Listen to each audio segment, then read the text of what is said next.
맞았습니다. 과거 12.3 내란 옹호 행위가 초반부터 발목을 잡은 겁니다. 다른 의혹들 역시 일반인의 눈높이를 한참 벗어나 있었습니다. 인턴 직원 갑질 의혹. 너 뭐 가이드 한다냐?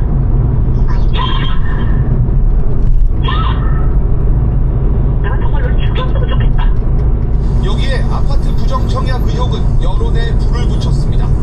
결혼한 아들까지 가족으로 포함시켜 강남 고가 아파트에 당첨되고 수십억 원의 시세 차익을 본 사실이 알려진 겁니다. 이재명 대통령도 인사검증의 한계를 인정했습니다. 청와대의 검증에 문제가 있는 거 아니냐 지적도 하실 것 같아요. 뭐 문제가 있죠. 결론적으로 부족하죠. 그리고 열린 인사청문회. 이해운 후보자는 부정청약 문제에 대해 아들 부부의 관계가 소원해져 혼인신고를 못했던 것이라고 해명했지만 콜레를 올리고 곧바로 좀 문제가 생겼습니다. 두 사람의 관계가 깨어진 상황이라 최악으로 치달았습니다. 아들 부부가 왜 아파트 당첨 이후에 혼인신고를 하게 됐는지는 명확하게 설명하지 못했습니다. 여론은 더 악화됐고 보수 인사 등용은 결국 첫 지명 철회로 마무리됐습니다. 청와대 관계자는 다음 주 내내 이 사안으로 둘러싸일 가능성이 있었다며 이 후보자를 장관으로 임명하기는 어려워졌다고 고심한 대통령이 지명 철회를 빨리 해야겠다는 판단을 내린 것이라고 전했습니다. 다만 그러면서도 국민 통합을 위한 보수 인사 등용 기조는 이어질 것이라고 강조했습니다. MBC 뉴스 김재경입니다. 베트남 출장 중 갑작스러운 건강 악화로 치료를 받아온 이해찬 전 국무총리가 오늘 별세했습니다. 이 전 총리는 독재 타도에 앞장선 투사이자 4명의 민주진영 대통령을 만들어낸 한국 민주주의의 거목이었습니다. 고인의 삶을 장슬기 기자가 돌아봤습니다. 이해찬 전 총리가 73세의 나이로 오늘 오후 영면에 들었습니다. 민주평통 수석 부의장 자격으로 베트남 출장길에 올랐다 갑작스러운 건강 악화로 현지에서 긴급 수술까지 받았지만 결국 깨어나지 못했습니다. 대학 시절 민천학령 사건과 김대중 내란 음모 사건으로 2차례 옥고를 치른 청년 이해찬이 대중에게 각인된 건 정치권에 입문한 지 1년 만인 1989년 전두환 씨를 상대로 한 오공청문회였습니다. 전두환 증인의 상대로 해서 이 청문회를 한다는 것 자체에 큰 기대를 걸지 않았었습니다. 속된 말로 걸레는 빨아도 걸레라는 말이 있습니다. 날카로우면서도 정제된 언변으로 노무현 당시 의원과 함께 단번에 스타 의원으로 발돋움했습니다. 모두 7번의 총선에서 단 한 번도 패한 적이 없을 만큼 개인적인 정치 이력도 독보적인 데다 35년간 민주진영 대통령들의 전략가로서 킹메이커로도 꼽힙니다.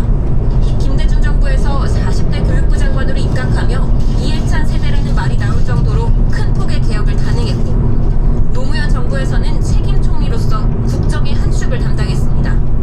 한나라당은 여러분들이 잘 아시고 국민들이 다 아시는 것처럼 지하실에서 찻대기를 하고 고속도로에서 수백억을 들여온 정권이 아닙니까? 그런 정당이 어떻게 그 좋은 당이라고 할 수가 있겠습니까? 문재인 정부 시절에는 당대표로서 시스템 공천을 내세우며 180석이라는 초유의 선거 결과를 달성합니다. 이재명 대통령과도 각별한 관계였습니다. 이 대통령에게 쏟아지던 화살을 지속적으로 막아주면서 친이재명 진영의 상징적 후견인 역할을 했습니다. 40년 가까이 민주진영의 거목이었던 그는 오는 27일 고국으로 돌아올 예정입니다. MBC 뉴스 장슬기입니다. 이재명 대통령이 계속 미뤄져온 다주택자에 대한 양도세 중과를 예정대로 5월부터 시행한다고 공식화했는데요. 5월 9일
시에도 노인은 속옷 차림에 담요를 간신히 걸쳤습니다.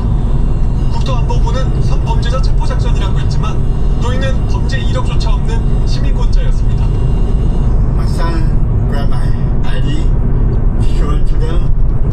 They just said, okay, you're good. This isn't sorry or anything. 르네 굿이 사살된 뒤 작전은 더 과격한 양상으로 변했습니다. 영장 없이 집을 뒤지는가 하면 5살 아이까지 끌고 가 구금합니다. We are under attack by this administration right now, and this is not okay. It's just not. 강경한 대응 이면에 최근 생활비 문제로 급락한 트럼프 대통령 지지율이 있는 것으로 분석됩니다. 이민자들이 미국 사회에 기생해 불법을 저지르고 지원금까지 빼돌리고 있다며 반이민 정서를 자극해서 지지율을 다시 끌어올리려는 겁니다.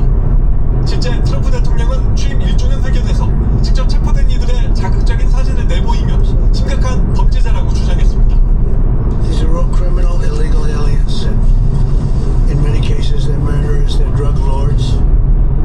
CNN은 최근 트럼프가 이민정책 메시지가 뜻대로 전달되지 않은 것에 좌절감을 느꼈기 때문이라고 전했습니다. 그러나 이민자 추방정책 지지율은 르네구 사망 이후 30%대로 하락했습니다. 공화당이 장악한 하원에선 이민당국 수장들을 불러 이번 사망 사건에 대한 청문회를 열기로 했습니다. 친트럼프 인사들은 즉각 숨진 프레티가 좌파 정치인들에게 선동을 당한 탓이라고 여론전에 나섰습니다. 하지만 동료 시민들이 찍은 증거 영상이 속속 공개되는 상황에서 미국식 색깔론만으로 들끓는 여론을 잠재우긴 어려워 보입니다. 뉴욕에서 MBC 뉴스 나세훈입니다. 트럼프 대통령은 이웃나라인 캐나다도 위협하고 나섰습니다. 캐나다 총리가 중국을 방문해 관계 개선에 나선 걸 문제 삼은 건데요. 캐나다 총리를 주지사로 폄하하고 캐나다 상품에 100%의 관세를 부과하겠다고 엄포를 놨습니다. 박진종 기자가 보도합니다. 지난 16일 마크 카니 캐나다 총리가 8년 만에 중국을 전격 방문했습니다. 트럼프 행정부의 관세 압박이 심해지면서 교역의 다변화라는 실리를 선택한 겁니다. Canada and China now have the opportunity to work more closely together to strengthen the world's multilateral institutions.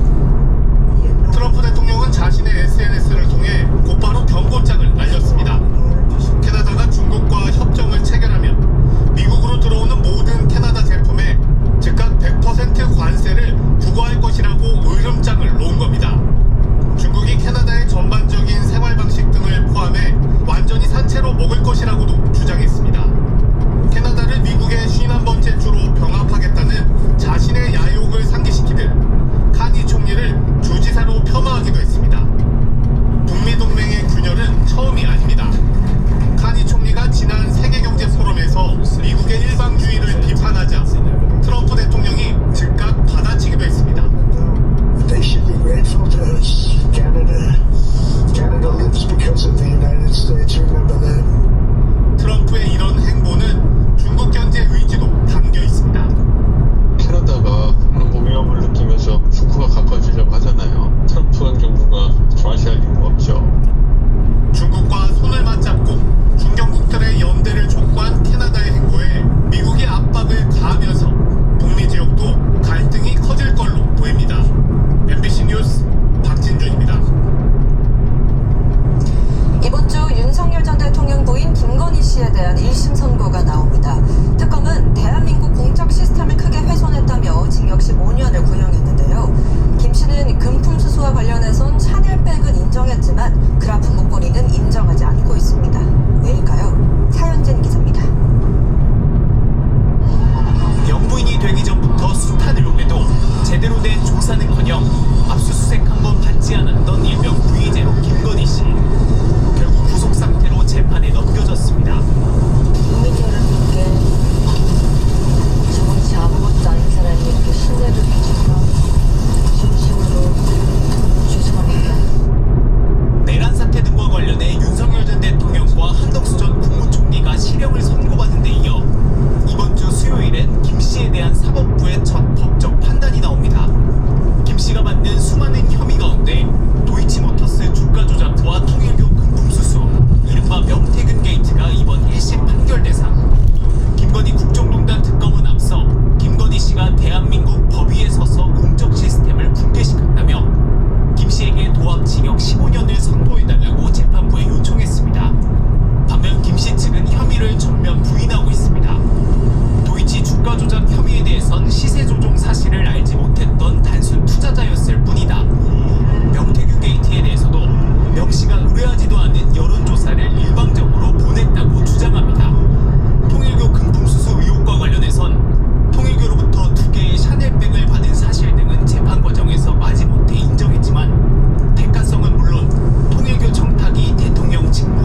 예정된 지방선거를 치르기 위해선 지금이 합당의 적기라고 설명했습니다. 조국혁신당이 어제 긴급 의원총회를 열고 합당 관련 공식 절차를 발표를 했는데 조국혁신당의 독자적 정치적 DNA는 보존돼야 하는 물론이고 확대해져야 한다. 이런 원칙에 기초해서 결정할 것입니다. 민주당은 조국혁신당이 사실상 합당을 수용한 것으로 보고 있습니다. 70년 역사에는 수많은 정치 세력들의 DNA가 다 새겨져 있습니다. 민주당이라는 큰 생명체 내에서 조국혁신당의 DNA도 잘 섞이게 될 것이다. 통합 시기와 관련해서는 지난 2021년 50여일이 걸린 열린민주당과의 통합 사례를 참고할 때 2달 정도면 충분할 것으로 내다봤습니다. 조승래 사무총장은 공천에 대해선 어떻게 전개될지 예단하기 어렵다면서 다만 통합을 논의하는 과정에서 지분 논의는 있을 수 없다고 강조했습니다. 또 이번 합당이 절차적 정당성 없는 독단적 합당이라는 반대 목소리를 의식한 듯 정 대표가 자기 정치를 하는 건 아니라고 주장했습니다. 민주당은 정족수 부족으로 한 차례 부결됐던 1인 1표제 재추진 의견 수렴에 대해서도 압도적 찬성 여론이 확인됐다면서 이번엔 중앙위에서도 통과될 것이라고 자신했습니다. MBC 뉴스 이문현입니다. 중일 갈등 속에 일본 도쿄의 한 공원에 살던 쌍둥이 자이언트 판다가 이틀 뒤면 중국으로 돌아갑니다. 일반인들에겐 오늘이 일본에서 판다를 볼 수 있는 마지막 날이었는데요. 4,000명이 넘는 관람객이 몰렸습니다. 도쿄에서 신지영 특파원이 보도합니다. 사육장 앞을 가득 채운 사람들. 쌍둥이 자이언트 판다 샤오샤오와 레이레이에게 마지막 인사를 건네기 위해 모인 사람들입니다. 마지막 일반 공개일인 오늘 동물원 측은 사전 추첨 형태로 4,400명을 선발했는데 경쟁률이 24.6대 1에 달할 정도로 관심이 뜨거웠습니다. 치열한 경쟁률을 뚫고 유리창 너머로 판다를 마주한 사람들은 연신 사진과 동영상을 찍으며 아쉬운 마음을 달랬습니다. 可愛いところが好きです。目が好きです。悲しいです。はい、すごく寂しいですよね。なんかまた仲良くなって来てくれたらいいなって思いました。 오는 27일 판다 남매가 중국으로 떠나면 일본엔 단 한 마리의 판다도 남지 않게 됩니다. 1972년 중국과의 국교 정상화 이후 약 반세기 만입니다. 일본 정부와 도쿄도 등은 새로운 판다 대여를 원하고 있지만 중국과의 갈등이 해결의 실마리를 보이기 전까진 어려울 전망입니다. 중국 외교부 대변인은 지난 21일 브리핑에서 일본과의 판다 대여 협정을 연장할 계획이 있느냐는 기자의 질문에 중국의 판다를 보러 오라고 답하며 가능성이 희박함을 시사했습니다. 我们知道在日本有一大批大熊猫的粉丝，我们欢迎日本民众来中国看大熊猫。 판다 외교라는 국제 정치 용어가 있을 정도로 판다는 중국의 외교적 온도계로 쓰여왔습니다. 중국은 이달 말 프리드리 메르트 총리의 방중을 추진 중인 독일에 자이언트 판다 2마리를 추가로 보내기로 했고 한국에 대해서도 추가 임차를 추진 중입니다. 일각에선 중일 정상 간 대화를 통해 얽힌 실타래를 풀어야 한다고 주장하지만 올해 11월 중국 선전에서 열리는 에이펙 전까지 만남이 성사되긴 매우 어려운 상황입니다. 도쿄에서 MBC 뉴스 신지영입니다. 흰색 우주선을 닮은 비행체가 하늘로 높이 올라갑니다. 고도가 높은 곳에선 강한 바람이 일정하게 분다는 점을 이용해 비행선 모양의 풍력 발전기를 중국이 개발한 건데요. 베이징 이PD 특파원이 취재했습니다. 도로 위 하늘에 비행기 엔진처럼 생긴 거대한 물체가 떠 있습니다. 4개의 작은 날개가 달려있는 모습이 흡사 우주 비행선 같아 보입니다. 길이 60m, 높이 40m로 아파트 15층 건물 정도 되는 이 물체는 중국의 고고도 풍력 발전기입니다. 2014年的动画电影《超能陆战队》中描绘的科幻画面，如今被我们率先实现了。它叫 S。 비행체 안에 헬륨 가스가 들어간 이 발전기는 고도 2000m 상공까지 올라가 12개의 프로펠러로 전기를 생산한 뒤 지상으로 전기를 내려보냅니다. 지상에서는 바람의 방향이 수시로 바뀌고 세기도 일정하지 않은 데만에 수백 미터 이상의 고고도에서는 강한 바람이 일정하게 불고 있습니다. 이 같은 바람을 이용하면 지상보다 수십 배 더 많이 전력 확보가 가능하고 송전탑과 같은 설비가 필요 없어 산간이나 섬들